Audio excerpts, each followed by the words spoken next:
All right. Episode 3, Straight Talk, where we talk cold, hard facts and truth about high ticket dropshipping, completely raw, unscripted, unedited. And today we're talking, do we do a niche store or do we build a broad store? What's the plus and minus between each? And what's best for you when you're starting as a beginner? So, right away, like for those of you who don't know, what is a broad store and what's a niche store with high ticket dropshipping? So, a niche store is a store that's revolved around like one subcategory, essentially. Okay. So let's say you take e bikes, for example, you build a store that just sells e-bikes, or mobility scooters. You build a store that, sells just mobility scooters. Okay. And a broad store would be, a more general name, right? Like Wayfair. Wayfair is a broad store. They sell flipping everything under the sun, from a gazebo to a hospital bed. Okay. There's no niche there. They're an everything store. Okay. So think of a broad store as an everything store. Okay. You name yourself something very broad, like all things products outlet.com, and you have everything from fire pits to solar panels to composting toilets, just everything. Okay.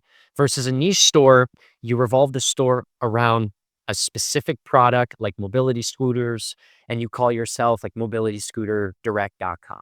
All right. So here's my take, and here's what you should do. Okay. Generally speaking, okay, generally speaking, a niche store is in your best interest. Now, I'm going to add to that later on, but right away, I want to say a niche store is in your best interest compared to a broad store. And here's why. In the eyes of the customer, you want to be seen as an expert. Okay. You want to be seen as an expert of the product you're selling in the eyes of the customer. And there is no better way to do that than focusing your entire store around one niche. Now, here's the beauty.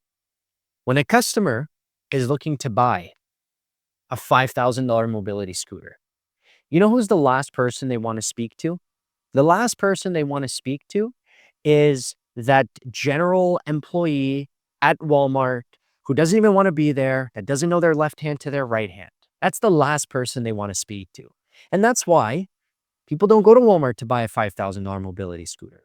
They want to speak to the expert. So they go on Google and they search for a mobility scooter, and they find mobilityscooters.com, and they land on your site where the entire site just revolves around mobility scooters. All the categories are mobility scooters. All the imaging is mobility scooters. All the messaging screams and constantly states, we are the experts in mobility scooters. And so subconsciously, what happens is the customer's like, oh, well, if all these guys sell his mobility scooters, they must be the expert. And that's exactly what happens. And that's exactly what we want. And that's why we build a niche store. If you sell on one site, let's call it again, allthingsoutlet.com. If you sell a fire pit, you have a category of fire pits, and then golf simulators, and then car lifts, and then tire rotators. What are you an expert in? Like, a customer lands on your site and they're looking and they're like, what the hell? Like, this is just a site that has products. They're not an expert in any of these products. Now, I rather go to golfsimulatorsdirect.com and speak to somebody over there because all they sell is golf simulators. Okay. And that's why you want to create a niche store. Now, I take it one step back. Okay. Because do I think making a broad store is good for you?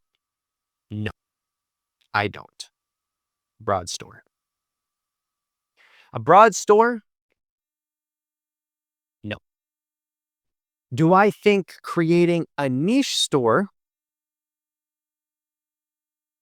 around just mobility scooters is in your best interest? No, I don't. It hurts you. Here's what you do. You build a store around a category. You build a category store. That's what you build. So mobility scooters. What is the high level category of mobility scooters? Health for mobility, health and mobility products. What are some amazing products that we could pair with mobility scooters that would still make us seem like an expert within mobility slash health? Well, here's some ideas. We can have mobility scooters. Okay. We could have wheelchair ramps. We could have hospital beds. Hospital beds. We could have patient lifts.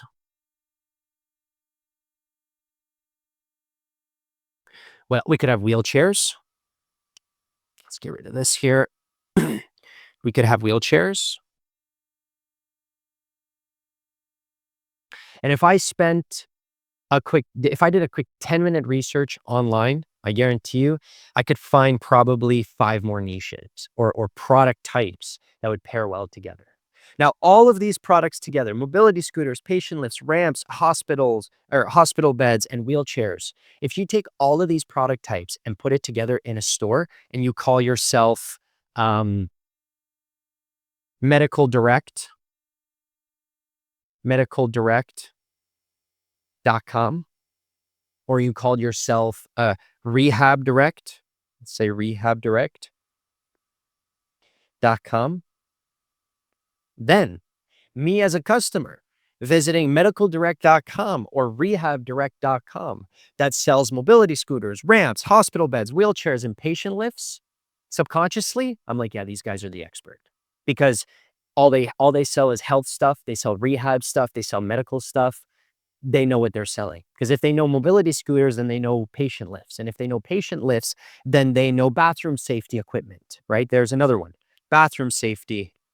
I'm sure there's some really high ticket bathroom safety equipment. Okay. Like they're the experts. They know. And there you go. So now you're not just building a store around mobility scooters where you're limited to only a couple brands, a couple suppliers, and a limited search demand. Now you've opened yourself up to a floodgates of different products, of search demand, of suppliers. Look, mobility scooters probably has, I don't know, 7 brands. Ramps probably has another 5. Hospital beds probably has 10. Patient lifts has 3. Wheelchairs probably have 5. And bathroom safety, I don't know, there's probably 8 of them. Look at that. You just went from 7 to now having, 15, 25 plus 8, 33. You just went from having 7 suppliers, if you were to just sell mobility scooters, to having 33 suppliers that have 33 brands, 33 different search demands on keywords. I mean, it's just in your best interest. That is what I aim you to do. Don't create a broad store. If you were to add within all these product types, mobility scooters, ramps, patient lifts, hospital beds, wheelchairs, if you were to add fireplaces to this, you lost them. Why the hell is someone selling a mobility scooter also sell a fireplace? It makes no sense. But if you added maybe what's a rehab product, a cold plunge, or even a sauna in here, a hyperbaric chamber. These are all products that fit your category, which is in our case medical slash rehab.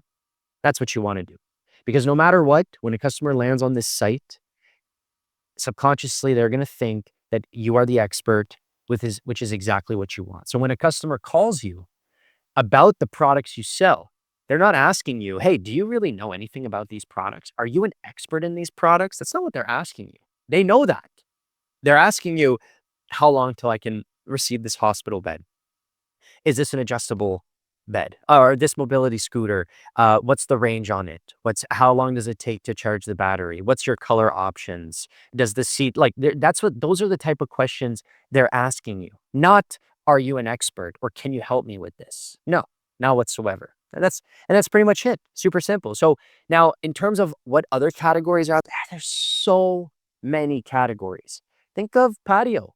Like, someone who's buying a barbecue might maybe wants a fire pit, maybe wants a patio heater, maybe wants a fountain, like a water fountain in their backyard. So you can create yourself a patio store like patiodirect.com or outdoorpatiosurplus.com, and then have all of these products under the one store, still within the broader category of patio, but it's not off the beaten path, right? Again, if you're selling outdoor kitchens and mobility scooters, it makes no sense. Okay.